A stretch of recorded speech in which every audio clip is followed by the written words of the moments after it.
prácticamente es la continuación, la segunda parte de la conferencia que hace 8 días nos ofreció muy amablemente el profesor Pedro Ignacio de Asa. Hace 8 días nos habló sobre las fronteras del sistema solar, con una conferencia muy interesante, muy bonita, la cual seguimos agradeciendo, y hoy viene a hablarnos de la catastrófica visita de una estrella vecina, la estrella de Scholz, al sistema solar. Entonces, usted ya lo reconoce muy bien porque pues sin duda es el profesor de la Universidad Distrital, bueno, el conferencista que más contribuciones ha tenido con este espacio de todos nosotros, que es el Coloquio de Licenciatura en Física. Tal vez esta es la sexta conferencia del profesor Pedro Ignacio Asa. Pero pues por si no lo conocen, para quienes no lo conocen, les cuento rápidamente. El profesor Pedro de Asa es licenciado en Física de la Universidad Pedagógica Nacional, especialista en Física y magíster en Astronomía de la Universidad Nacional de Colombia, miembro de la Asociación Colombiana de Estudios Astronómicos, ACTA, y del Comité Científico de la Liga Iberoamericana de Astronomía. Es director del Semillero de Computación Científica y profesor de la Facultad de Ingeniería de la Universidad Distrital Francisco de Caldas. Entonces, pues, sin más ni menos, muchísimas gracias de nuevo, profesor Pedro, y recibámoslo pues con un aplauso. Hola. Bueno, muy amable César por esa presentación. Pues espero continuar, digamos, apoyando la gestión muy importante, muy valiosa del profesor César, que como nadie ha sido capaz de sostener este seminario contra viento y marea, propagandearlo, hacerle publicidad y mantener ese espíritu académico que tanto nos hace falta en la universidad. Por eso yo, desde que conocí el seminario, el coloquio, decidí apoyar firmemente la actividad de César, porque pues, toda universidad tiene esos coloquios, esos seminarios y esas cátedras. En nuestra universidad, pues, no. Cuando tiene una cátedra se le entregan a personas que no saben qué hacer con la cátedra. Entonces, hay que apoyar muchísimo al profesor César, que muy valerosamente sostiene este espacio académico. Bueno, se me ocurre pensar que, con todo lo que hablamos en la pasada charla, se me ocurre empezar hablando de una hipótesis que hoy lamentablemente hace parte de un discurso cuasi esotérico y en algunas ocasiones esotérico, que es la famosa hipótesis de la estrella de Némesis. El hijo de un premio Nobel, Luis Álvarez, el premio Nobel, el hijo no me acuerdo cómo se llama, Álvarez Jr., el uno físico y el otro geólogo. El geólogo, a través de una serie de estudios estadísticos y geofísicos del número de extinciones en el dominio del tiempo, lanzó la hipótesis, pues, a partir de toda esa conceptualización y ese formalismo matemático, y una de las gráficas importantes de todo ese planteamiento fue una gráfica en la que se tenía el número de extinciones masivas en el dominio del tiempo, que presentaba una frecuencia aproximada con algunas variaciones en algunos deltas del tiempo, el dominio del tiempo, de 65 millones de años, cosa que coincidía con la probable extinción masiva de los dinosaurios. Y entonces, por esa época fue muy novedoso hablar de que nuestro Sol tenía una compañera con un periodo de 65 millones de años. Claro, no se tenían muy esclarecidas las leyes, o mejor, se tenían esclarecidas, pero el estudio, a partir de las observaciones de la cinemática estelar galáctica en nuestra región, no estaba muy esclarecido. Y eso pues conllevó a que se sostuviera al menos un tiempo esa hipótesis, pero que después fuera siendo desechada. Pero se me ocurre hoy que con los datos de Gaia y con la experiencia que se tiene del trabajo con Hipparcos, la antecesora en el trabajo de censo estelar galáctico, se puede hacer un estudio que podría resultar más fructífero. Se podría hacer un estudio del vecindario galáctico a 50, 100, 200 o 300 estrellas o 500 estrellas. Se le podría hacer un estudio estadístico a esa cinemática galáctica para poder encontrar una gráfica del número de aproximaciones peligrosas de las estrellas vecinas con nuestro Sol en el dominio de la frecuencia o en el dominio del tiempo. Sería una buena manera de saber con qué frecuencia, con los datos buenísimos de Gaia, tener una gráfica más detallada de la frecuencia con que estos acercamientos ocurren. Y a partir de ello, entonces, relacionar esos datos con el número de extinciones masivas de diversas especies en nuestro planeta.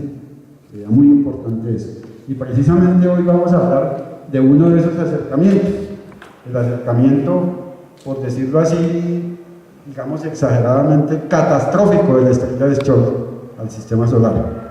Y vamos a ver a lo largo de esta charla cómo ese estudio es suficientemente importante para establecer las fronteras del sistema solar, para establecer o hacer un estudio dinámico de la fenomenología que implica perturbaciones en el anillo de Kuiper, en el cinturón de Kuiper, en el llamado por algunos disco disperso y en la nube de oro, obviamente, y cómo eso ha afectado a lo largo del tiempo, desde la época del bombardeo masivo inclusive hasta nuestros días, ha afectado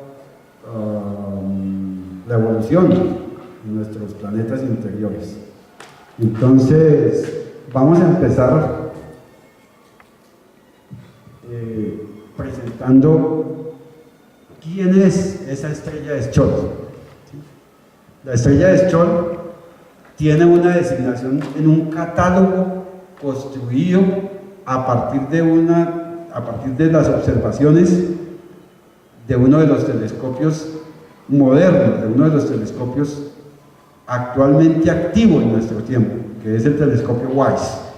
Es un telescopio infrarrojo y por eso, por haber sido catalogada con las observaciones del WISE, por eso su denominación en ese catálogo es la denominación que está ahí, WISE J 072.003.20 rayita 084.75.1.2. Ese es de esa manera la encontramos en las bases de datos del WISE. ¿Sí? ¿Qué es esa estrella? En realidad no es una sola estrella, es un débil sistema estelar binario, localizado en la constelación de Monóceros, la denominación de los aficionados, la que se construyó a partir de toda esa mitología griega, a una distancia aproximada de 6 parsec. Cada parsec son 3.26 años luz. Cada parsec son 3.26 años luz. Eso equivale en años luz, obviamente, a 19.63 años luz del Sol. Esa es la distancia actual a la que se encuentra esa estrella después de haberse acercado hace cerca de 70.000 años a nuestro sistema solar, de haber penetrado en nuestro sistema solar y haberse situado a una distancia mínima de 0.81 años luz. Entonces, ¿dónde está aproximadamente? Está muy cerca del plano galáctico. ¿Cuándo fue descubierta? Recientemente, hace apenas 5 años fue descubierta. ¿Sí? Fue descubierta en 2013 por el astrónomo Scholz, y en 2015 viene algo muy importante, muy trascendente en el estudio que están haciendo más de un grupo de investigación, que es el artículo de Eric Mamayek y su grupo. ¿Sí? Presentaron en ese artículo los resultados de la primera integración numérica de su movimiento y determinación, que el sistema pasó a través de la nube de Oort del sistema solar hace aproximadamente 70.000 años. ¿Sí? Ese estudio de Mamayev fue publicado en 2015, es lo que tenemos ahí. ¿Sí? Es lo que tenemos ahí. Bueno, este es el primer artículo, es el de Choc, ¿no? El del descubrimiento de la estrella. Es cuando él presenta todo su descubrimiento en solitario, lo presenta en un paper en el cual establece las mejores medidas de posición, las mejores medidas de movimiento propio,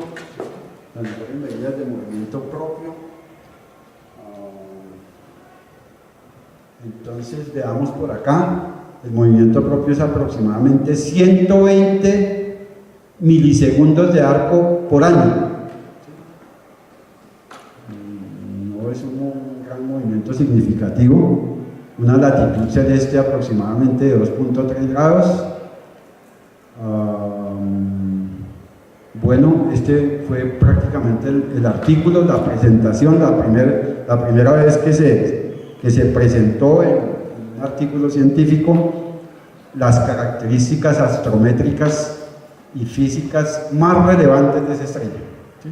Pero en los siguientes 2 años, Mamayev publica con su grupo el artículo que es bastante bien importante, porque a partir de esa integración numérica se determina que esa estrella ingresó al interior del sistema solar, que se acercó lo suficiente como para perturbar un buen número de objetos, que ahora veremos el cálculo de ese número de objetos. Entonces veamos las cosas importantes. Es un sistema de oro, ¿no? Con una masa aproximada de 0,15 masas solares. Es un sistema binario, ¿sí? ¿Qué otra cosa tiene acá? Que se encuentra aproximadamente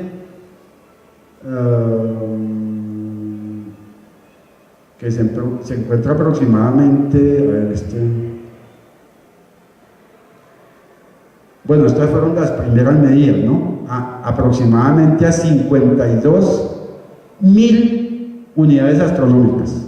Recordemos la conferencia anterior, ¿no?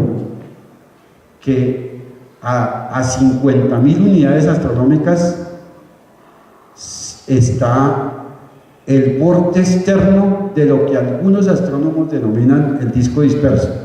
Otros como consideran que es la tenue extinción del cinturón de Kuiper, que se halla ya a 52.000 unidades astronómicas, pero dice 52 unidades astronómicas, ¿no?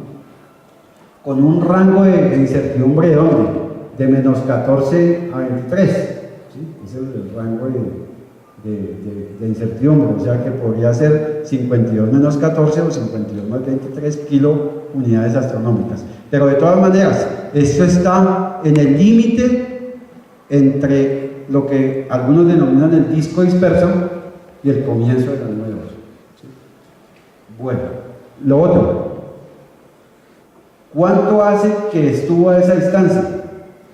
Que es la misma distancia que equivale a 0,81 años. Es la misma. Estoy hablando de 52 unidades astronómicas, estoy hablando de 0,81 años luz. Recuerden que el sistema solar gravitacionalmente termina en 1,4 años luz.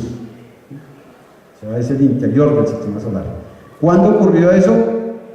Aproximadamente entre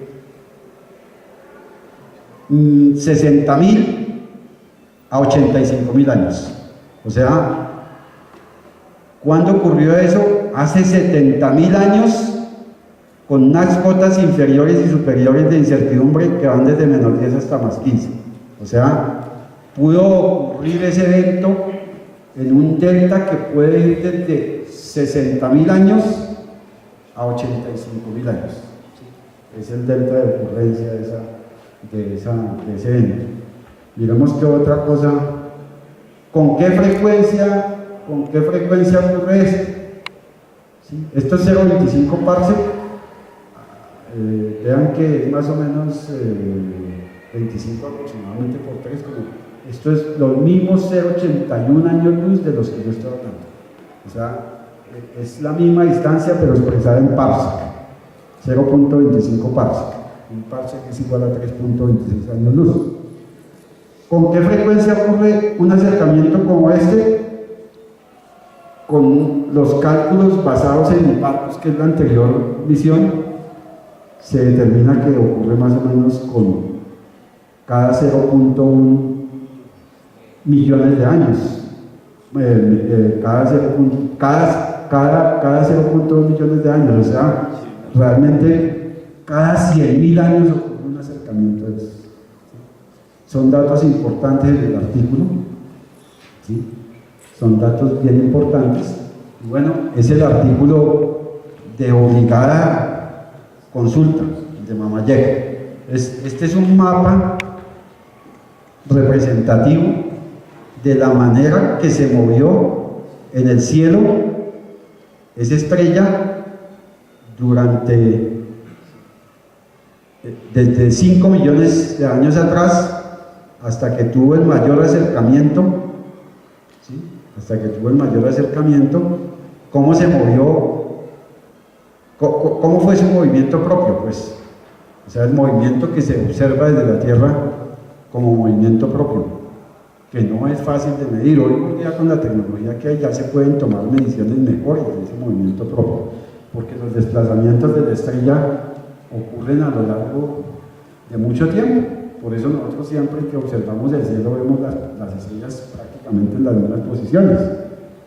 Solo si vamos a un observatorio, a una noche de divulgación y un experto en astrometría nos dice, mire que es que la estrella de Barnard es una de las estrellas más veloces en el cielo, pero resulta que se ha movido como si yo pusiera 3 o 4 estrellitas, desde ahí se ha movido en no sé cuántos años. Entonces el movimiento propio es algo que solamente se puede detectar con máquinas de muy buena precisión, o sea, con telescopios de muy buena precisión. Bueno, este es un mapa del movimiento propio de esa estrella y damos las características físicas generales. Entonces, como es un sistema doble, la primaria es una enana roja con una clasificación estelar de M9 y tiene más o menos 86 masas de Júpiter. Es una enana, ¿sí? El secundario es probablemente una enana marrón, clasificación T5 en la clasificación de espectroscopía estelar, con aproximadamente 65 masas solares, 65 masas jovianas, masas de Júpiter. Y el sistema completo tiene 0,15 masas solares, o sea, ambos componentes son enanos. Tienen masas del orden de las masas de Júpiter. ¿Cuánto?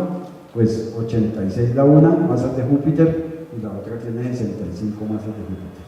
El sistema globalmente hablando tiene 0,15 masas solares. La pareja orbita, digamos que más que hace una danza gravitacional alrededor de 0,8 unidades astronómicas. O sea, la menor danza mayormente alrededor de la mayor, y lo hace aproximadamente a 120 millones de kilómetros, que son 0,8 unidades astronómicas, con un periodo de aproximadamente 4 años. ¿Con qué brillo, o mejor, con qué magnitud aparente la vemos? Con una magnitud aparente de 18.3. Es una, por decirlo así trivialmente, una mortecina estrella que debe ser observada mínimo con el telescopio espacial Hubble, o con la máquina de la silla, o con la máquina del DLT, o con los telescopios de Hawái, o con los telescopios de Arizona, o con los telescopios de Islas Canarias. No podemos hacernos a la idea de que aún con un telescopio de esos de universidad de 25 o 40 centímetros, incluso de 50, 60 centímetros de diámetro, vamos a observar ese sistema. No nos podemos hacer a la idea porque es una magnitud de 18.3. Necesitamos una máquina de buena resolución, de buena precisión en su movimiento de relojería y con unas muy buenas prestaciones en sus cámaras y en sus dispositivos optoelectrónicos. Entonces, ¿qué edad estiman? De acuerdo a los análisis espectroscópicos, más o menos entre 3 y 10 mil millones de años, o sea, hay una incertidumbre bastante grande. Bueno, de otro lado, el paralaje. El paralaje en segundos de arco es de 0,166. El inverso del paralaje es la distancia.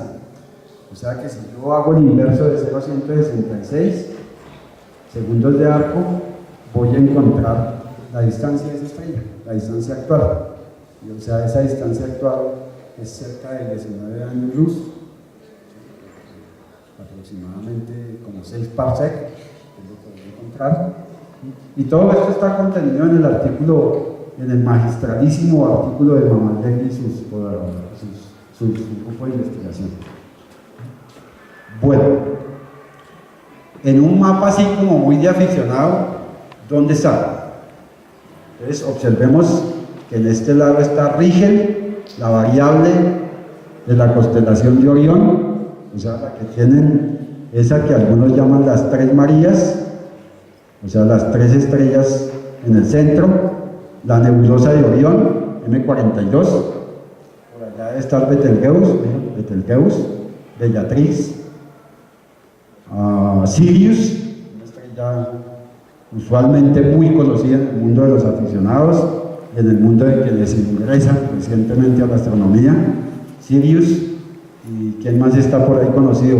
Altair, está Procyon, por ejemplo, la nebulosa Rosetta, un poco ya menos conocida, y bueno, aquí en Monoceros, ahí en el centro de ese círculo, podríamos localizar con un buen telescopio, con una buena maquinaria de observación, la estrella de Schwarzschild. ¿Sí? Claro, cada estrella, los que ya se han introducido en la astronomía, cada estrella la podemos establecer su posición a partir de coordenadas, o sea, a partir de cuadricular el cielo, como lo han cuadriculado durante siglos los astrónomos, y que permiten hablar de una posesión que está muy asociada con el recorrido a lo largo de la órbita de nuestra Tierra con el sistema solar, y que se llama la ascensión recta, y que se expresa normalmente en horas, minutos y segundos, por aquello de que si la Tierra da una vuelta al Sol, recorrería un ángulo de 360 grados. Y si divido 360 grados entre 15, me da 24. Y entonces expresamos esa ascensión recta en horas, minutos y segundos, como es usual en la astronomía. Y la otra posición es la declinación, que es un ángulo medido a partir del ecuador celeste. Si es hacia el norte, irá de 0 a 90 grados, y si es hacia el sur, irá de 0 a menos 90 grados. Entonces son las dos coordenadas con las que se pueden determinar la posición de una estrella. Bueno, es importante hablar de ello porque ya se pueden tener catálogos de las bases de datos con una precisión en los datos. ¿Sí? Entonces, hoy por día, la gente que necesita, digamos, tener una imagen, hacer una clase, baja ese tipo de mapas para poder trabajar los datos de astrometría de una estrella. Entonces, ¿cómo se mide eso? ¿Cómo se mide ahora el paralaje? Ya vimos la determinación de ascensión recta y declinación, que normalmente es el primer dato que toma cualquier máquina de observación al moverse, va registrando hoy por día, obviamente de acuerdo a nuestra tecnología, va registrando automáticamente la ascensión recta y la declinación. Pero el paralaje, ¿cómo lo hace? Pues esos mismos telescopios situados en tierra o los telescopios orbitales están capacitados para ello. Entonces lo que se hace es tal cual las medidas de paralaje que uno hace en primer semestre de determinar distancias grandes. Por ejemplo, me imagino que los estudiantes de física han hecho cosas como, por ejemplo, medir la distancia tal cual el edificio de acá, entonces que nos desplazamos y que hacemos por paralaje la medida. Pues aquí el desplazamiento ocurre cuando se toman las medidas desde una máquina y la Tierra se desplaza alrededor de su órbita, entonces es como si se desplazara alrededor del diámetro. Entonces se toman y se miden esos ángulos de paralaje y por trigonometría se determinan, sabiendo que estos son 150 millones de kilómetros, se mide el ángulo, por trigonometría se determina la distancia que está punteada, o sea, la distancia de esa estrella al Sol. ¿Sí? Para información más adelante vamos a ver que esa medida la hace el satélite Gaia 70 veces con cada estrella y lleva censadas 1.700 millones de estrellas. O sea, no alcanzamos los astrónomos, ni los físicos, ni los estadísticos, ni los matemáticos del planeta para utilizar esa base de datos, pero se está haciendo por día ciencia ciudadana. Y se está promocionando muchísimo eso. Y ojalá que eso invada las universidades. ¿Sí?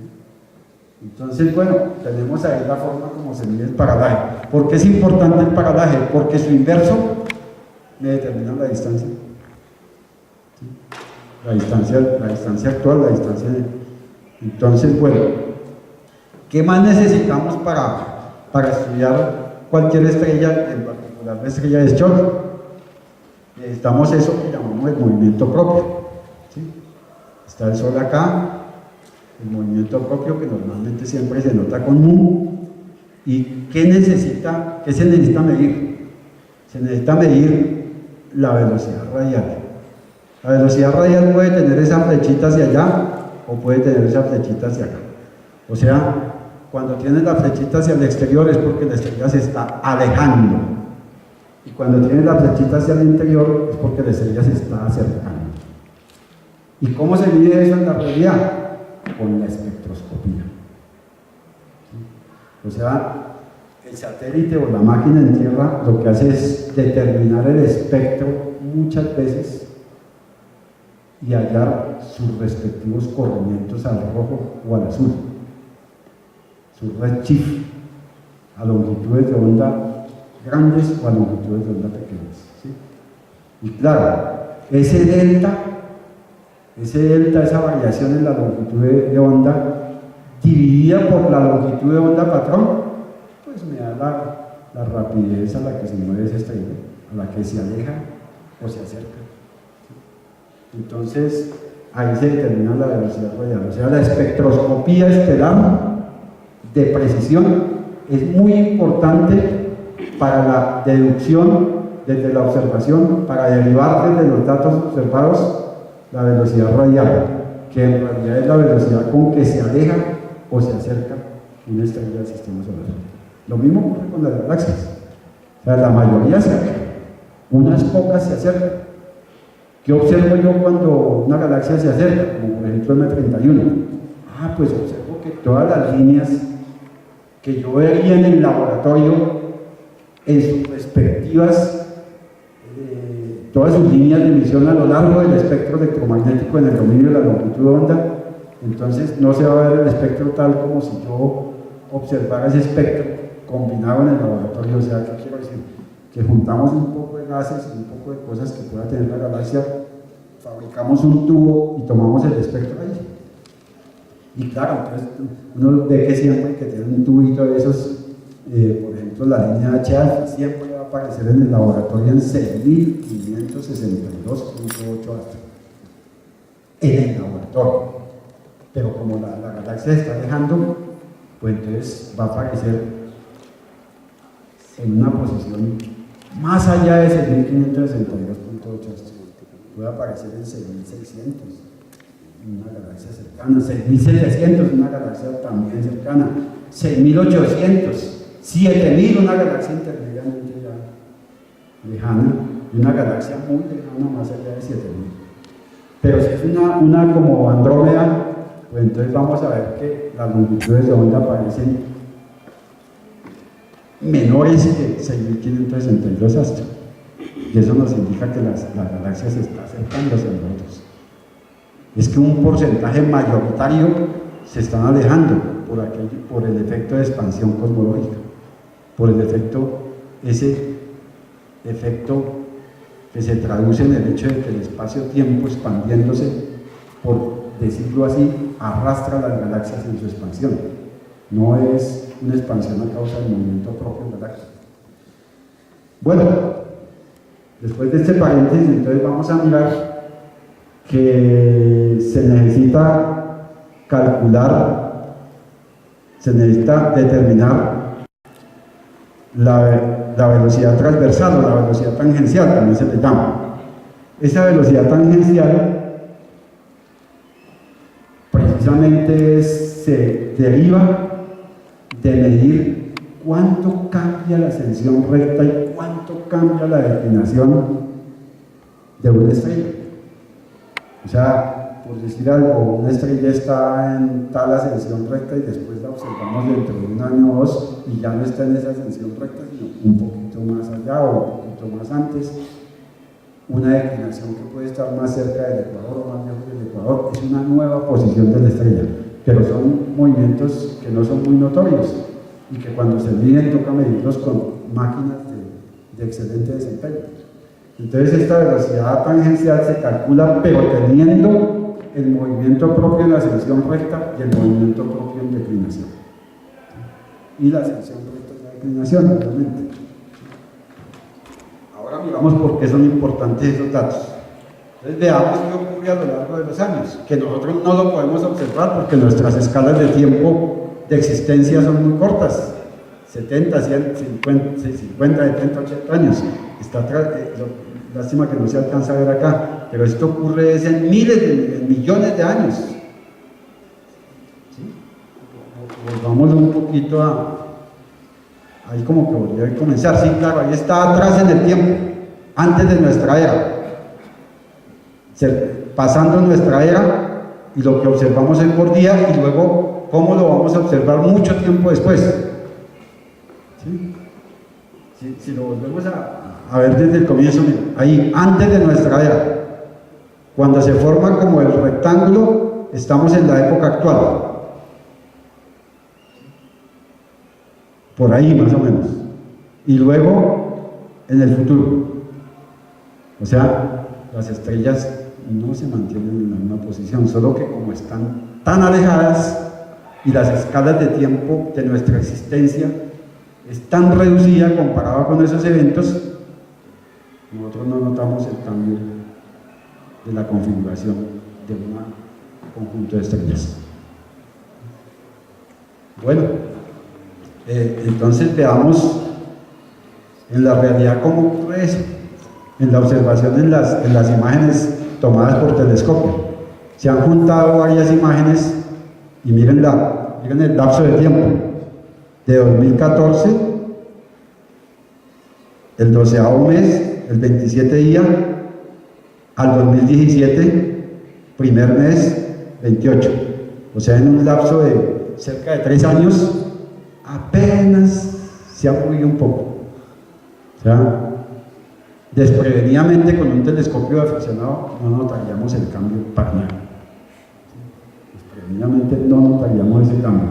O sea, si somos astrónomos aficionados y observamos con mucha frecuencia esa región, no vamos a ser capaces de observar eso con un telescopio aficionado. Incluso podemos tener un telescopio de 40 centímetros de diámetro con muy buenas prestaciones, no lo vamos a observar.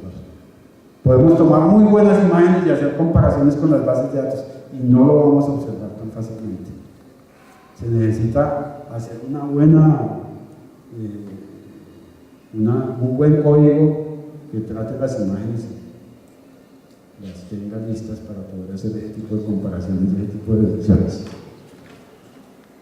Bueno, entonces, después de todo esto, observen que lo que se obtiene en la base de datos es la ascensión recta, la declinación, la magnitud aparente, el tipo espectral, la velocidad radial obtenida a partir de la espectroscopía, 83.1 kilómetros por segundo.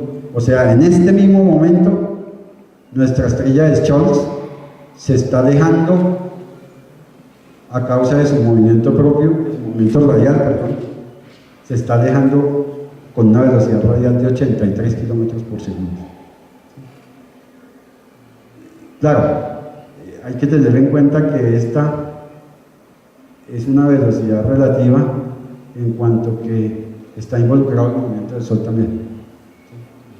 Bueno, en la espectroscopía misma. ¿Cuánto cambia la ascensión recta y cuánto cambia la declinación? ¿Sí? O sea, esta es la medida que se tiene del movimiento propio en ascensión recta y el movimiento propio en declinación. Obvio, está en milisegundos de arco por año. O sea, ¿cuántos milisegundos de arco por año? Podrían hacer un ejercicio en casa, visitar la página de producción de cualquier empresa de esas de telescopios, Orión, por ejemplo, o Celeste, y coger un telescopio al libre, azarosamente, un 25 centímetros, 8 pulgadas, 10 pulgadas, y mirar las especificaciones. Y ahí les va a decir la resolución en milisegundos de arco. Y ahí se van a dar cuenta porque un telescopio de esos no alcanza a hacer el tipo de medidas. Bueno, el paralaje, 166 milisegundos de arco. Observen bien que por ahí se hablaba de 0,166, pues por aquello de que se divide por 1000, para expresarlo en segundos de arco, no en milisegundos de arco. La distancia aproximada, 20 años luz, aproximadamente 6 parsec. La masa, la edad aproximada y su clasificación en los catálogos donde aparece esta estrella. ¿Sí? Y obviamente si vamos a Sunby, entonces vamos a encontrar en la base de datos de Sunby, vamos a encontrar todos los datos organizados de tal manera que un código elaborado, escrito en el estándar científico de nuestros días es capaz de jalar esos datos. ¿Sí? O sea, están dispuestos en la base de datos de tal manera que si yo hago código bajo ciertos estándares, ¿cuáles estándares? Los estándares científicos, ese código ha de ser capaz de bajarme esos datos a mi computador y procesar la información y correr ese código y procesar toda esa información. Eso es importante tenerse en cuenta, ¿no? No es solamente hacer código por hacer, es tener que acoplarse al estándar científico para poder bajar los datos de una u otra base de datos. Bueno, vamos a mirar cómo hace Gaia, que hace medidas 70 veces por estrella para sacar una buena estadística y una buena precisión de las medidas que se requieren para trabajar con esas estrellas. Pues porque hay gente que trabaja en diversas cosas, ¿no? Hay gente que trabaja, por ejemplo, en gas galáctico, pero necesita muchos de los resultados del censo estelar. Hay gente que trabaja, por ejemplo, en fluidos estelares, ¿sí? Hay gente que trabaja en localidades estelares de interacción como por ejemplo en cúmulos estelares que hacen parte de la galaxia. O sea, hay diversas áreas. Los datos de Gaia le sirven a un mundo de científicos ubicados en los diversos centros de investigación, en las diversas universidades y en los diversos observatorios.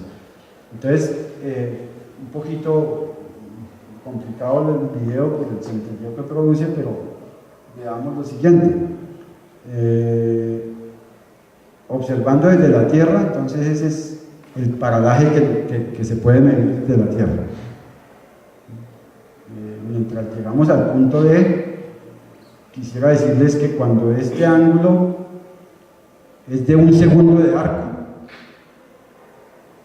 cuando la medida se obtiene sobre el eje mayor de la Tierra, 1 segundo de arco, la distancia de esa estrella al Sol es un parsec, porque es que parsec significa parsecs por second, paralaje por segundo. O sea, en realidad un parsec es la distancia a la que una estrella subtiende sobre el eje mayor de la órbita terrestre un ángulo de un arco de 1 segundo. Eso es un parsec, por eso se llama parsec, paralaje por segundo. Bueno, ¿y Gaia dónde está ubicada? Gaia está ubicada en un punto que los físicos, más concretamente los especialistas en mecánica analítica, llaman L2 de Lagrange. Está ubicada en ese punto que se llama el punto L2 de Lagrange. Ahí está ubicada Gaia, ahí fue ubicada. Desde su lanzamiento allí desde la Guyana Francesa, y su ubicación fue puesta ya en el punto L2 de Lagrange. O sea, es un punto donde en aproximación la sumatoria de fuerzas que actúa sobre el telescopio, es un telescopio, una sonda de exploración, ese objeto entonces experimenta en aproximación una suma de fuerzas totales igual a cero, la sumatoria de fuerzas. Y además donde se mantiene, a pesar de estar en una órbita circular alrededor del Sol, en un estado cuasi inercial. ¿Por qué decimos eso? Por aquello de que los físicos dicen y nos demuestran con hechos que la Tierra es un buen sistema de referencia inercial. Pues por algo no sentimos que orbita, por algo no sentimos que rota.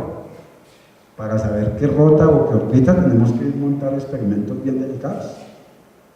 El más sencillo es mostrar que rota, porque lo podemos hacer con una cámara a medianoche, disparar hacia la estrella polar, desde nuestro punto aquí en el Ecuador, y ver que después de 3 horas de exposición las estrellas trazan arquitos de 45 grados, porque cada hora la Tierra rota 15 grados, entonces si dejamos el obturador oprimido y el diafragma al máximo, pues nos irá a trazar circulitos de 45 grados. Si lo dejamos 6 horas, pues 15 por 6, 90, nos va a trazar un arco de 90 grados cada estrella, que son las famosas órbitas, son las famosas imágenes de propaganda de los observatorios. Bueno, veamos el código entonces ahora, pero he traído un recortadísimo código, porque el código pues en realidad le hace falta un poco de cositas que son las correspondientes a la forma como se debe conectar, la forma como debe llegar a la base de datos, la forma como debe seleccionar las estrellas con mayor paralaje para que estén a una menor distancia, la forma como debe hacer una selección de las estrellas que tienen todos sus parámetros, debe eliminar a las que no tienen, porque de ese conjunto total de estrellas que ha censado Gaia, apenas un escaso 30 o 35% tienen los parámetros necesarios para este tipo de estudios, porque se tiene mucho problema con la espectroscopía. Entonces, si no se tiene la velocidad radial, pues los datos sí sirven, pero para otros especialistas. A nosotros no nos sirven los datos así, entonces nos toca que él se conecte y baje todos esos datos y evacúe las casillas que nosotros requerimos y que no deben existir sumergidas en la base de datos. Bueno, pero esa partecita no está acá, entonces nosotros hemos recortado el código al máximo y entonces le hemos dado, como la estrella de Scholz se acercó hace 70.000 años, penetró el sistema solar y estuvo a la mínima distancia, o sea, hace 81 años luz. Entonces le decimos que grafiquen el dominio del tiempo desde menos 90.000 hasta menos 50.000 años. ¿Sí? Luego le decimos que ponga un referente en 0 con un color azul y que ponga un referente en el límite superior del sistema solar, o sea, donde está el borde externo de la nube de Oort, 1.4 años luz. Luego le decimos que la distancia, o sea, observen que hemos traducido un poco, o sea, hemos convertido el código en otra cosa, porque, digamos, lo que les decía, si tuviese las órdenes de entrar, él tendría entonces que no buscar el paralaje, sino tendría que encontrar el paralaje de la estrella, para luego hacer la operación que me permita encontrar la distancia actual. Pero lo he revertido precisamente como para hacerlo muy básico, entonces por eso aquí figura de una vez la distancia, o sea que el código original sí la calcula para tener el paralaje. la medida de la velocidad radial, 83.1 kilómetros. Esa medida la tiene la base de datos, porque la base de datos es capaz de derivar de la espectroscopía este resultado. Luego hacemos el cálculo de la velocidad tangencial, que bueno, revirtiendo todas esas ecuaciones de forma numérica para la estrella, multiplicamos esta constante surgida de un montón de operaciones por la distancia y multiplicamos de una vez para pasar a las unidades usuales en el código. Luego calculamos la velocidad en el espacio, la que ustedes vieron en la gráfica, que es la raíz cuadrada de la velocidad radial al cuadrado, la velocidad radial al cuadrado, más la velocidad tangencial al cuadrado, ¿sí? Y eso es la raíz y hacemos la transposición para hallar eso, en kilómetros por segundo. Entonces, por aquí calculamos esta tangente con estas dos velocidades, ¿sí? Entonces, después de eso, pues hecha esta operación, calculamos de verdad el ángulo a través del arco tangente y calculamos el tiempo en el que ocurrió el acercamiento. Entonces graficamos en el dominio del tiempo, graficamos dt, o sea, cómo en el transcurso del tiempo va moviéndose la estrella y va acercándose al sistema solar. Bueno, estos ya son adornos, cosas ya más de adorno. ¿Qué se obtiene con ese pequeño código? Una réplica de lo que hace el código completo, una réplica mínima de lo que hace el código completo. Entonces, ¿qué se obtiene? En el eje horizontal, la distancia en años luz en el dominio del tiempo, y el rango va entre menos 90.000 y 50.000 años. O sea, para que de manera central aparezca aproximadamente 70.000 años atrás, el momento en que la estrella penetró nuestro sistema planetario. Es la gráfica que se obtiene. ¿Cómo ocurrió eso? Porque la gráfica pues es simplemente una manera de parametrizar lo que está ocurriendo, pero no tiene mucho que ver con la trayectoria. O sea, no es que la trayectoria sea una parábola, ni mucho menos, sino que se está haciendo como un censo, como una auditoría de la forma como va disminuyendo la distancia al Sol cuando llega a la mínima y luego cuando se aleja, definitivamente. Pero si queremos ver su trayectoria, observen bien que las estrellas en un rango pequeño a lo largo de la órbita alrededor del núcleo galáctico es como si se desplazaran en línea recta, prácticamente. Es que incluso la Tierra es un buen sistema de referencia inercial, porque cuando tomamos medidas en un lapso muy pequeñito de tiempo es como si la Tierra se desplazara en línea recta. Por eso se dice que es un buen sistema de referencia inercial.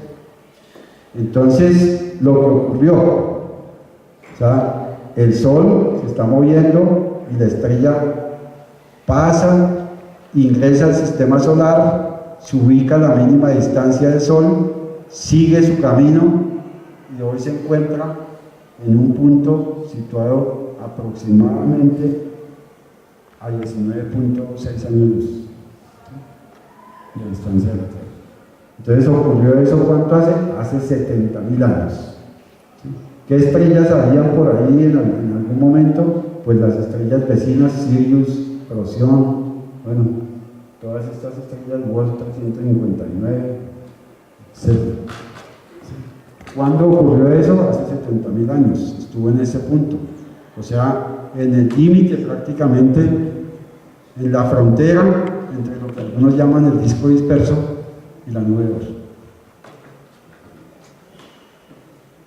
Bueno, algunas ecuacioncitas, no me voy a detener ahí, para determinar un cálculo. ¿Cuál cálculo? Para determinar el número probable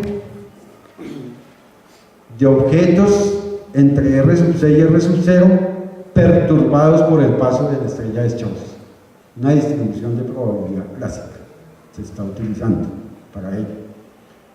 Es una distribución que ha usado mucha gente, pero hoy de todas maneras todos estamos en el cuento de refinar ese tipo de distribuciones en el contexto de la dinámica estelar y de la cinemática estelar en la galaxia, para tener unos mejores resultados. Pero por ahora todo el mundo está utilizando este tipo de distribuciones. ¿Quién es R sub C? R sub C prácticamente viene siendo la distancia media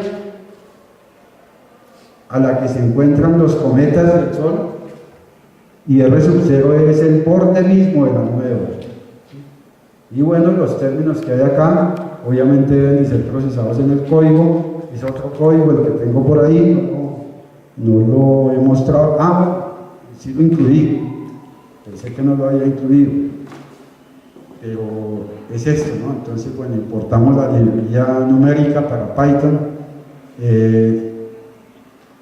Tenemos entonces acá, como está despegado del acceso a la base de datos, entonces tenemos el paralaje en milisegundos de arco, 166. La ascensión recta, la declinación, todos estos son datos. Bueno, en realidad, pues como está despegado de la base de datos, de una vez se le puso el paralaje que él encuentra en la base de datos, o los datos que él encuentra en la base de datos. ¿Cuáles son los datos que él jalaría de la base de datos? El paralaje, la ascensión recta, la declinación, el movimiento propio en la ascensión recta, el movimiento propio en declinación, la masa de la estrella es la masa del Sol, es la masa del Sol, 1.98 por 10 a la 30 kilogramos, ¿no? Kilogramos. La masa de la estrella del Sol de Schultz, que es 0.15 masas solares. La ecuacioncita para hallar una distancia periódica referencial. ¿Sí? O sea, bueno, esto es Q sub C, que es, RE, que es la velocidad radial, que la habíamos tratado. La distancia actual, que es, como está al hacer toda la conversión, la distancia del inverso del paralaje. Pero la distancia del inverso del paralaje siempre y cuando el paralaje esté expresado no en milisegundos de arco, sino en segundos de arco. Ese es el motivo por el cual este 1000 está ahí. En realidad es como estar aquí dividiendo para pasar a segundos de arco. El movimiento propio, ¿sí?, en segundos de arco, por eso está este 1000 acá. La velocidad tangencial, la constante esa que proviene de multiplicar un poco de factores por la distancia actual por el movimiento propio. La velocidad espacial, la constante de gravitación, un montón de factores que se reúnen ahí, la masa del Sol, la masa de la estrella de Schultz, Q sub C, la velocidad del espacio, G. Bueno, y una vez calculado K tenemos que sacar la raíz, y bueno, etcétera, etcétera. RO es el tamaño aceptado del sistema solar, o sea, es el usual, aunque realmente no se debería de usar ese, pero no se tiene otro más aceptado, porque necesitaríamos hacer una gaussiana gravitacional teniendo en cuenta al mayor número de vecinos posibles, y esa gaussiana, entre comillas, sería una superficie cerrada alrededor del sistema solar bastante deformada, bastante bien deformada, porque las estrellas todas no están a la misma distancia y porque las estrellas todas no se mueven en la misma dirección y porque las estrellas no todas se están acercando ni todas se están alejando. Hay un libre azar en esa cinemática galáctica, en esa cinemática estelar de la galaxia. Entonces, por eso había una superficie imaginaria alrededor del Sol, una superficie cerrada, lo bastante bien deformada. Son cálculos que están en espera de hacerse. Bueno, y el resto de cálculos le decimos entonces que corra eso y nos diga cómo es la situación. O sea, nosotros tenemos que obtener en el futuro una gráfica muy refinada, muy realística, teniendo en cuenta que el número probable de cometas perturbados es del orden de 4,5 millones de cometas. Entonces ahí viene el hecho de que hay muchos cometas que fueron perturbados en esa época y que aún no han llegado al interior del sistema solar.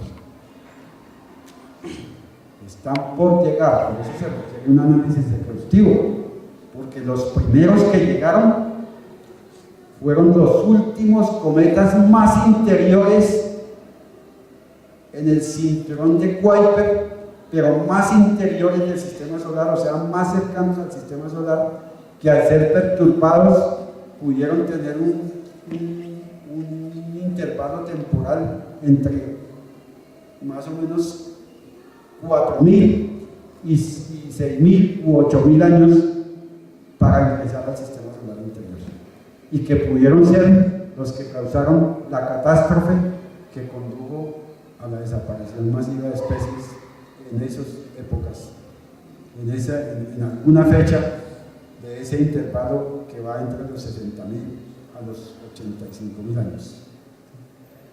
Entonces, por eso es importante esa investigación, porque algunos cometas vienen en camino, los que llegaron y produjeron la catástrofe, otros que pudieron haber pasado, que pudieron haber llegado en el pasado, y los que en el futuro van a ingresar al interior del sistema solar. Todos serán para nosotros cometas dinámicamente nuevos, o sea, cometas que al haber sido lanzados a la nube de oro se han mantenido como guardados en una nevera con todas las características de su primitiva formación en el sistema solar. Por eso son importantes. Y entonces,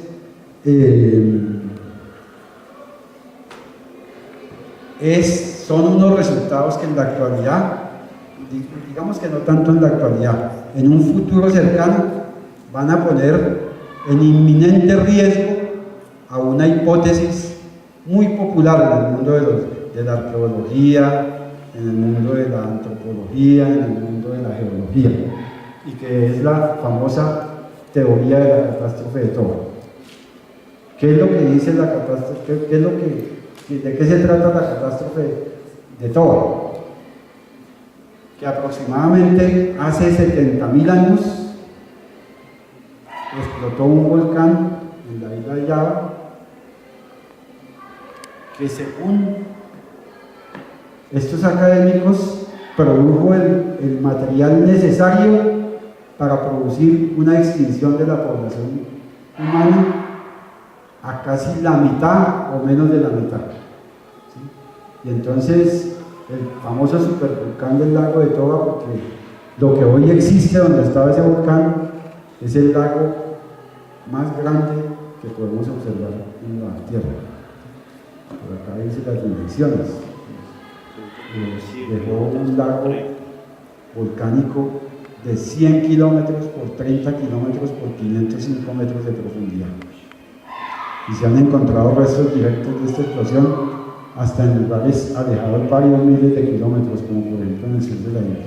Entonces la hipótesis, o mejor, la teoría de la catástrofe de Toba es que hace aproximadamente 70.000 años explotó ese supervolcán y sus consecuencias produjeron una extinción masiva de especies, entre ellas la especie humana, que se pudo haber reducido a la mitad o menos de los que existían en esa época.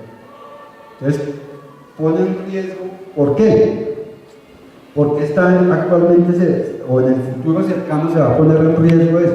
En el volcán de Toba, como para ubicarnos geográficamente. Miren que aquí está Yakarta, la capital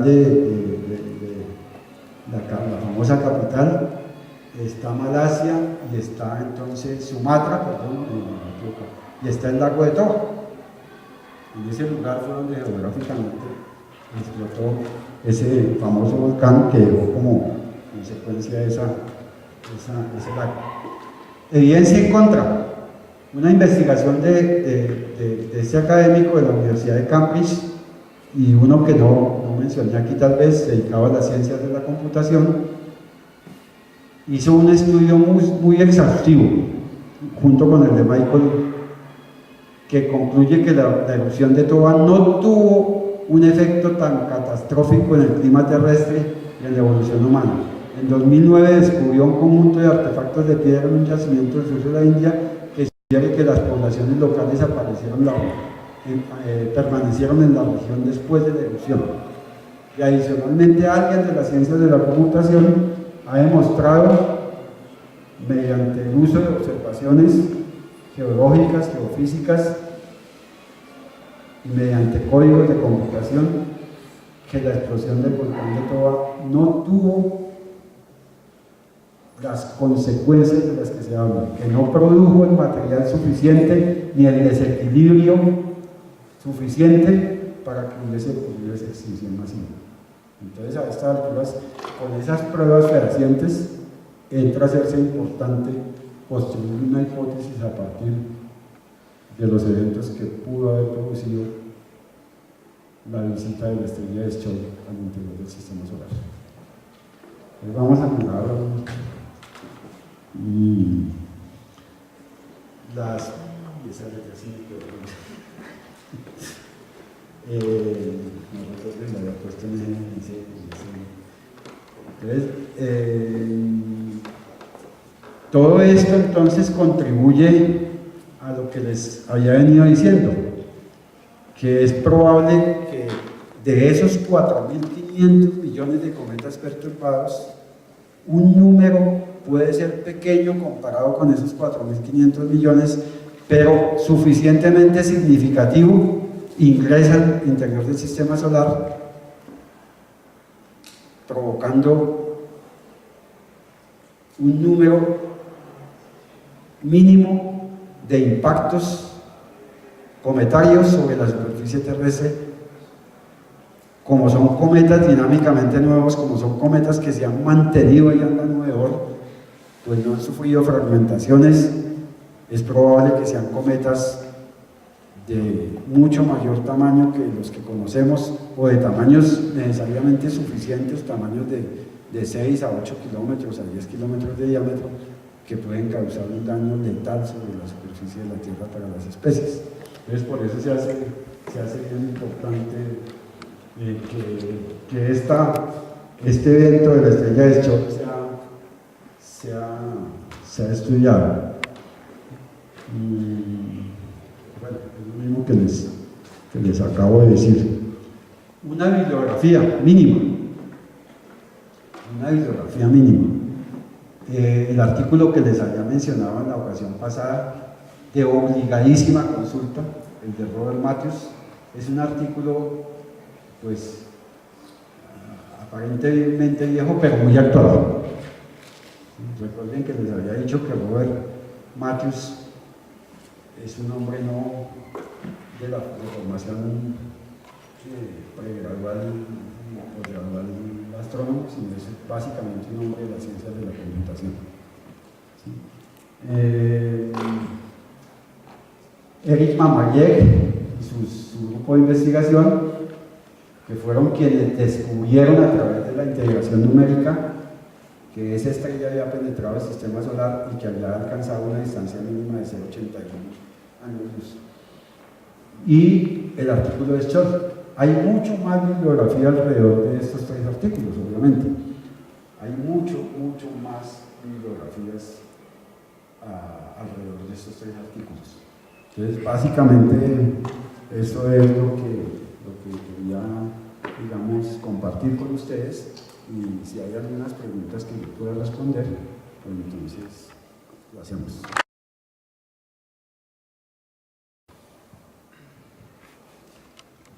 Buenas tardes, profesor. Tengo una pregunta con respecto a la diapositiva que nos mostró la programación. Tenía una duda sobre el significado de los asteriscos a la hora de ponerlos. ¿Cómo? ¿Puedes poner la diapositiva de la del El código. Sí. Ya recuerdo que es un código bastante cortado. No es el código. Hay dos cualquiera de los dos códigos con algunas lineecitas, ¿no? Este, que es el de la gráfica, sí, y el otro, que es el del cálculo de la probabilidad. sí, con cualquiera. Mi pregunta es, ¿qué significan los dos asteriscos, digamos, seguidos? ¿En dónde? Los dos asteriscos seguidos. ¿Estos asteriscos? Sí, señor. Doble asterisco es elevado al cuadrado. Elevado al cuadrado. Elevado al cuadrado. Multiplicado. ¿Y qué programa utiliza? Ese es Python.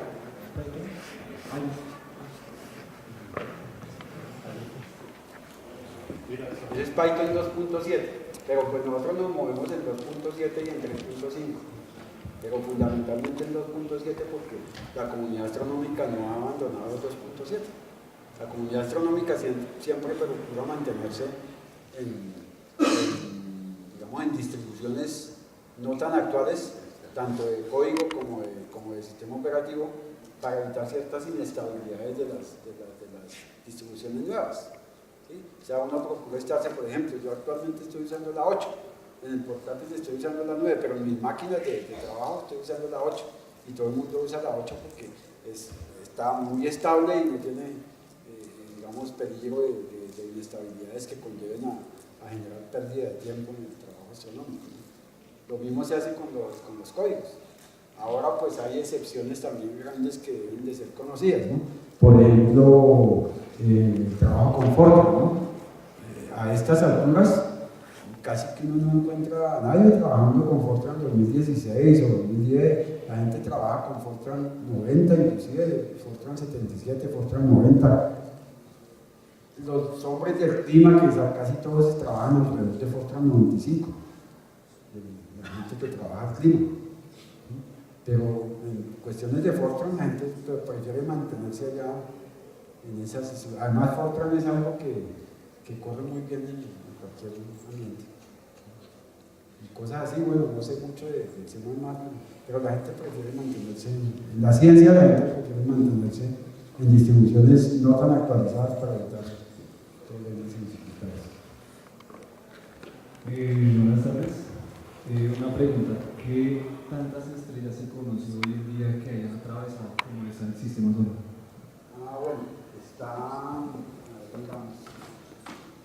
pues hay muchas, hay varias, pero bueno, digámoslo así sin buscar diapositiva.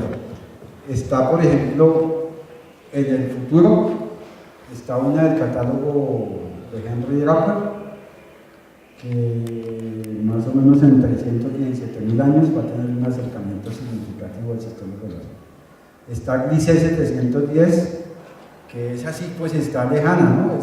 En 1.354.000 años se acercará significativamente al sistema solar.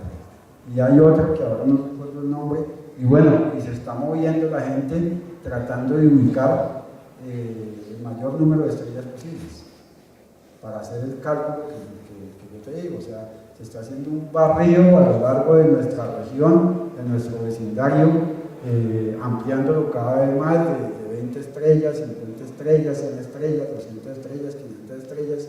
Se le está aplicando una estadística fina a través del código computacional a la cinemática estelar dentro de la región galáctica. ¿Para qué? Para muchos aspectos. Les mencionaba uno en el transcurso de la charla.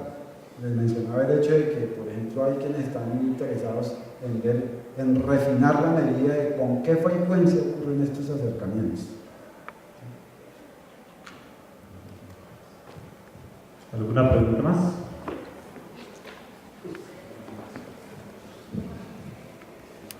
En caso de que la estrella de Schrödinger hubiera colisionado con la estrella del sistema solar, ¿qué hubiera pasado? ¿Se hubiera fragmentado o se hubieran unido? Bueno, esa es una buena pregunta, porque es una imagen que la gente tiene. ¿Será que nuestro Sol va a colisionar con otra estrella? es bastante improbable. ¿Por qué? Porque es bastante improbable. Porque nosotros hacemos parte de un conglomerado estelar galáctico que orbita alrededor del núcleo galáctico.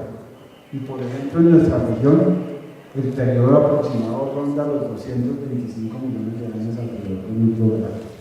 Entonces, como hacemos parte de un conglomerado, o mejor dicho, en los términos de la física, hacemos parte de un sistema de partículas que orbita alrededor del núcleo galáctico y que mantiene una dinámica, o por decirlo así, mantiene un estatus inercial alrededor. Entonces, casi que están como, pudiéramos decir, algo no muy, pero pudiéramos decir que hay algo como que tiene al menos un poquito de definición, las direcciones, los sentidos, las velocidades, porque están manejadas por esa enorme gravitación del objeto central supermasivo que alberga nuestra galaxia, un probable agujero negro. Entonces, ¿qué pasa? Que como ya tienen en cierto porcentaje definidas sus trayectorias, tendría que ocurrir un fenómeno bastante imprevisto y bastante raro que perturbara esa región para que de pronto hubiesen colisiones, ¿no? Entonces, es muy difícil, como quien dice que es muy difícil que cada estrella se salga de sus rieles por las curvas. Entonces, es muy difícil que ocurra eso. Es muy difícil. A menos que en esas trayectorias, lo que te digo, unas perturbaciones significativas lanzaran en su trayectoria al menos un pequeño ángulo de tal manera que rompiera un límite, una frontera, y la interacción gravitacional entre las dos fuese. Pero lo que podría ocurrir sería una danza gravitacional entre las dos. Es muy difícil. Si vamos y miramos, consultamos las bases de datos y los artículos y todo eso, vamos a encontrar que la probabilidad es 10 a la menos, o sea, es una probabilidad muy baja de que ocurran colisiones.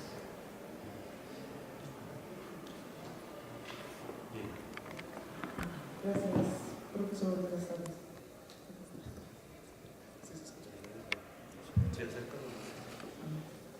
Bueno, tengo dos preguntas, profesor. ¿En el código de Python incluye la constante cosmológica? No se necesita para nada, estamos haciendo cinemática. Y la otra pregunta era si en la gráfica obtenida se puede explicar la expansión del universo. ¿La qué? La expansión del universo con la trayectoria de la estrella. No, estamos haciendo cinemática estelar en una región muy particular de la galaxia. Pero con la gráfica que ahorita mostramos.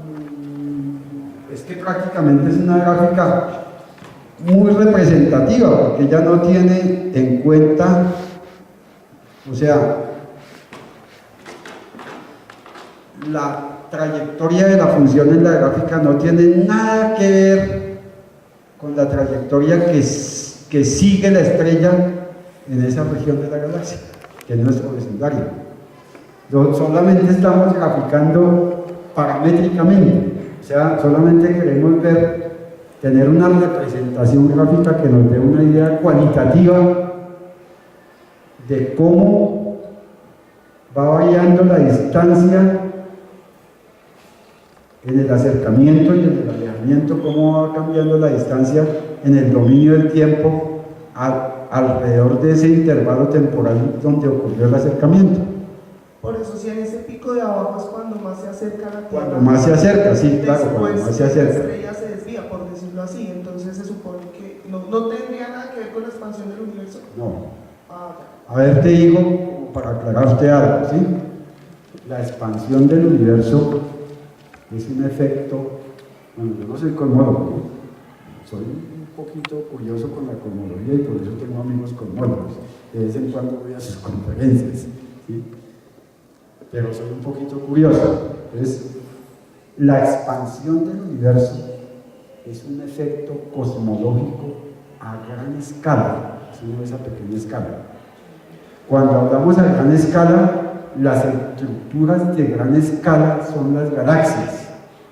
Y esa escala de la expansión del universo va más allá de la escala de esas estructuras, porque estamos considerando, si lo hacemos newtonianamente o incluso dentro de la relatividad, estamos considerando como si lo que dijo Newton, el grandísimo Newton, que sigue siendo válido en la relatividad por aquello de que el paradigma sobre el cual está construida toda nuestra física y nuestra ciencia es el paradigma de los atomistas.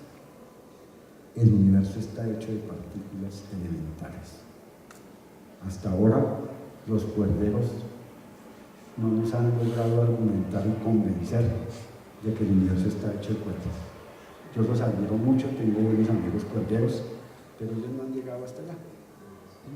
Entonces, aceptando eso, lo que dijo el gran Newton, que es válido en la teoría clásica de la gravitación y en la teoría moderna de la gravitación.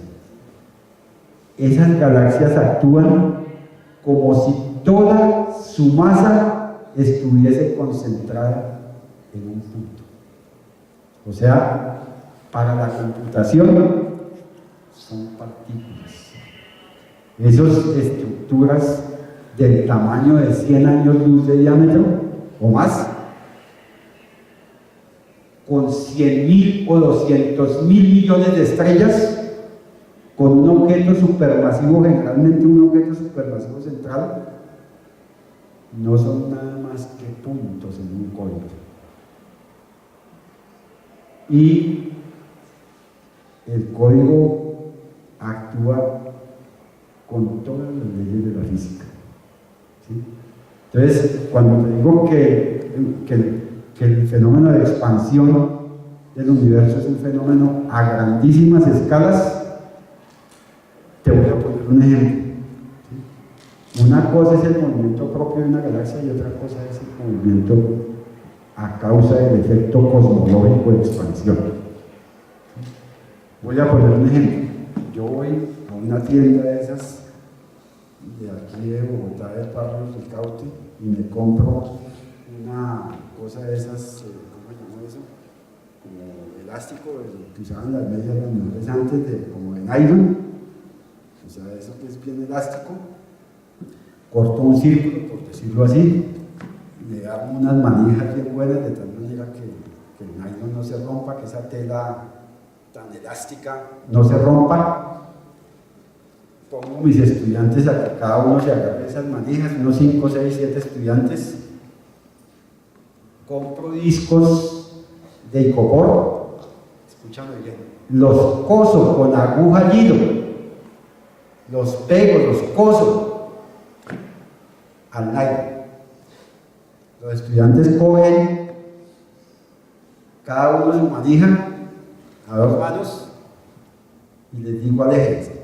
Entonces el nylon empieza a ceder por ser elástico y el nylon, la tela esa, agrandándose, o mejor, en nuestro lenguaje, expandiéndose, como los discos de icopor están pegados con hilo y aguja, están cosidos. Cuando los estudiantes empiezan a alejarse, la tela de nylon empieza a expandirse y en su expansión arrastra los discos de icopor. Ahora imaginemos que el espacio-tiempo se expande y arrastra en su expansión a las galaxias. Y eso es la expansión del universo. ¿Por qué ocurre como lo que ocurre hoy? ¿Que ocurre aceleradamente? Bueno, si le preguntamos a un cosmólogo en particular, de pronto dice, no, pues yo modelo eso con una constante cosmológica que me representa la gravedad repulsiva. Si le preguntamos a otro mancito por allá, él nos dice, no, pues yo lo que hago es considerar una constante cosmológica como un factor de 3 en de gravedad, y eso me explica la expansión. El otro dice, no, yo simplemente digo, es la energía oscura de las observaciones y la represento en una función, y eso me explica la expansión. Y si queremos escuchar cosas más sofisticadas, bien locas, entonces decimos, como ya es casi seguro, casi que por un acto de fe, por la belleza y la simetría de las ecuaciones de la física, entonces que existan los monopolos magnéticos Entonces, así como hay átomos hechos de puras cargas eléctricas negativas y positivas y de electrones, cuando los átomos están excitados y los electrones descienden, por decirlo así, mejor, efectúan una transición entre una órbita de mayor energía a una órbita de menor energía, emiten fotones de radiación electromagnética. Si estamos en un ambiente apretujado como los alrededores de un agujero negro, de un núcleo central supermasivo de una galaxia,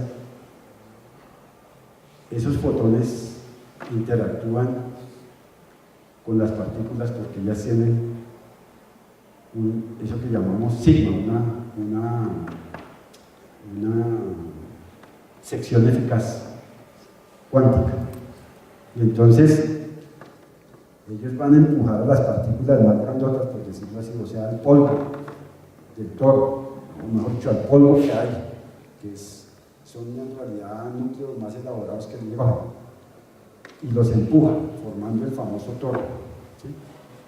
Y es capaz de empujarlos. ¿Sí?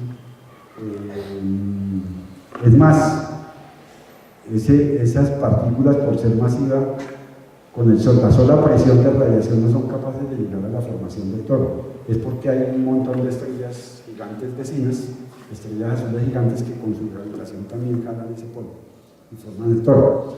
Ahora imaginemos que, así como existen esos átomos, existen algo similar a los átomos, no sé cómo se podrán llamar, conformados por una carga magnética positiva central y unas cargas magnéticas negativas que orbitan alrededor de esa carga central y que cuando efectúan transiciones entre unos niveles de energía mayores a unos niveles de energía menores, emiten radiación posiblemente oscura, o sea, radiación asociada con energía oscura. ¿Y por qué es tan poderosa como para acelerar el universo así? Por aquello de que la equivalencia masa-energía de esas partículas, según Polyakov y según Schwinger, el premio Nobel, amplio premio Nobel, según Polyakov y según Schwinger, la equivalencia masa-energía de esas partículas es del orden de 10 a la 17 veces la equivalencia masa-energía de las cargas eléctricas. Entonces tendrían energía suficiente para producir los efectos que produce la materia oscura sobre la materia observada. O sea, tendrían la equivalencia más energía suficiente para que al ocurrir esos fenómenos, las transiciones entre ese tipo de estructuras que conforman la materia oscura sean lo suficientes para expandir el universo de manera acelerada como lo hace. Pero eso es apenas una hipótesis bastante bien exótica, que si la llegas a plantear a un físico demasiado clásico, eso sería como echarle un madrazo delante de un católico a Francisco. No sé si se ha podido, no soy cosmólogo.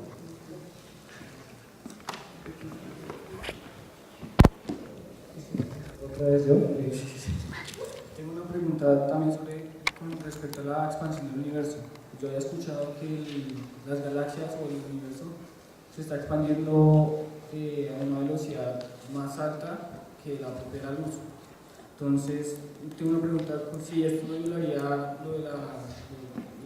lo que Einstein dijo en la teoría de relatividad especial, de que nada puede ir más rápido que la luz. Porque digamos como el ejemplo de que hay estrellas que todavía ni siquiera hemos visto, porque la luz nos ha llegado y además la veremos, puede que ni siquiera veamos muchas de las estrellas porque la expansión no nos va a dejar observarlas nunca, ya que todas las está expandiendo el universo, pues no, esa es la duda que tengo. Si eso no violaría lo que propuso Einstein. Bueno, yo hasta allá no voy porque lo que les digo, yo soy un astrónomo dedicado a las ciencias del sistema solar y puntualmente a la física de cometas. si algo sé de cosmología es porque la curiosidad es enorme, ¿sí? Es enorme. Ahora, que yo sepa, en realidad se habla de violaciones de la simetría de Lorentz, es cuando se habla de la rapidez a la que se moverían las líneas de campo, o mejor dicho, el campo con el que en abstracto yo puedo representar el espacio-tiempo. Pero la información, hasta que se sepa, no puede propagarse a una rapidez mayor que la de las ondas electromagnéticas en el vacío. Ahora, obviamente, tu pregunta va, de hecho, es una pregunta de cosas muy recientes. Si yo tomo datos en galaxias cercanas, hay mucha dispersión en los datos porque el movimiento propio de las galaxias, por ser galaxias cercanas, afecta mis observaciones de lo que yo quiero observar, o sea, la expansión a gran escala. Entonces, solamente a partir de los megaparsec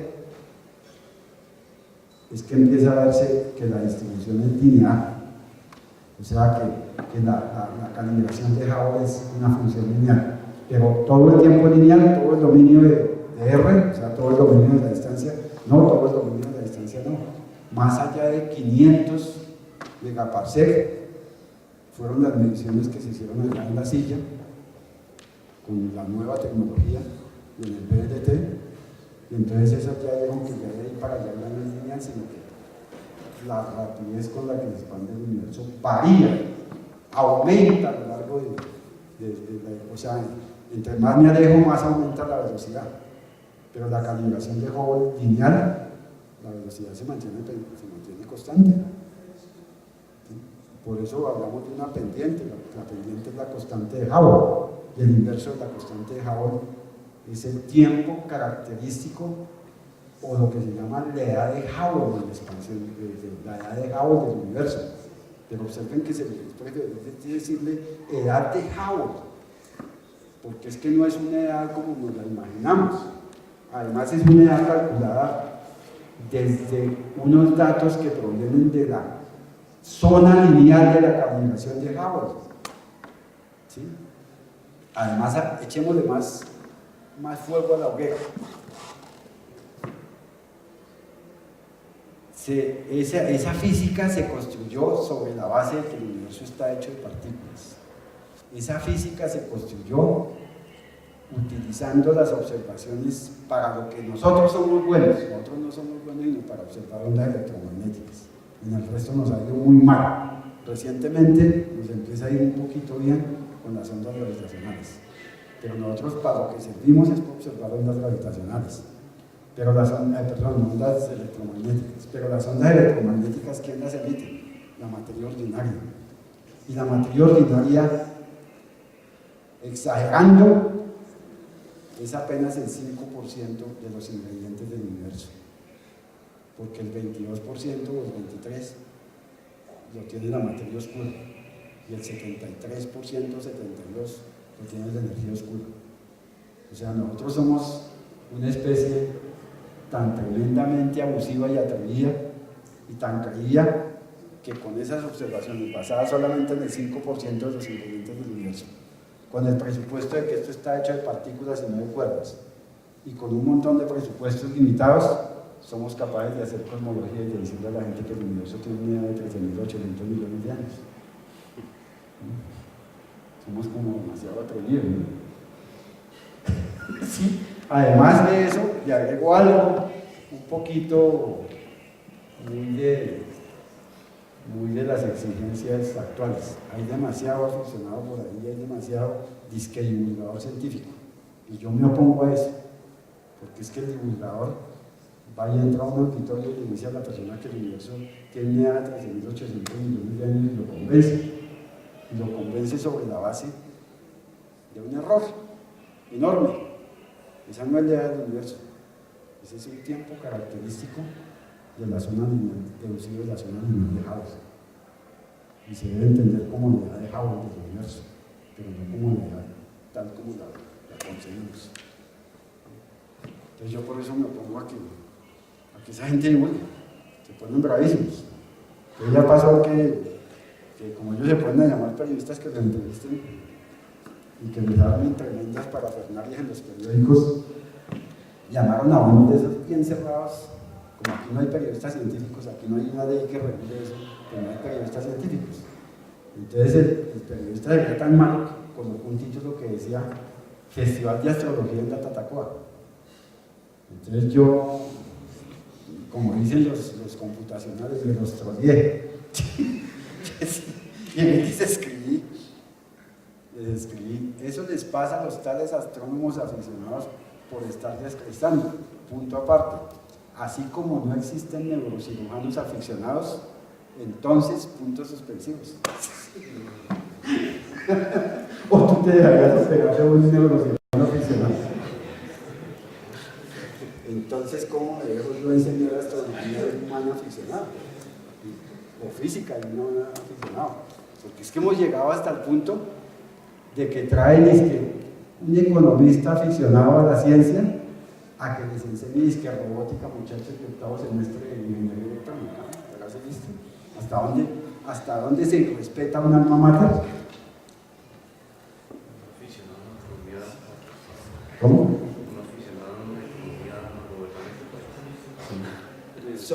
Sí, claro. Eso es. Sí, claro. Eso es. Tengo que hacerles una charla que tengo acerca de eso, que se llama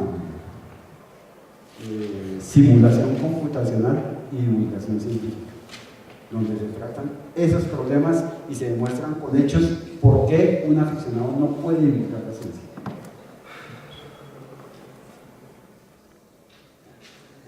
Porque allí mostramos cómo un científico se sienta y se rompe el alma durante 10 años haciendo un código y se arrodilla ante un montón de instituciones para que le den tiempo de ejecución de ese código, y el código corre y se demora 5 horas, y al final del código no solamente bota los resultados, sino que el astrónomo o el científico se las ha arreglado para que mediante un poco de órdenes él le genere un GIF y un MP4 para divulgar. Y un paparote que ni siquiera tiene idea de lo que pasó en ese gran centro de cómputo, baja el video de internet y, perdónenme la expresión, se pone a hablar mierda en un auditorio. Sí, después de que yo me rompo el alma generando un video de una simulación que se demoró una semana corriendo en un clúster, y que tuve que arrodillarme ante no sé cuántas instituciones para que me dieran un tiempito de ejecución. Entonces viene un paparote de estos y baja el video de internet y se pone a divulgar lo que no sabe. Pues por eso yo me opongo, de verdad.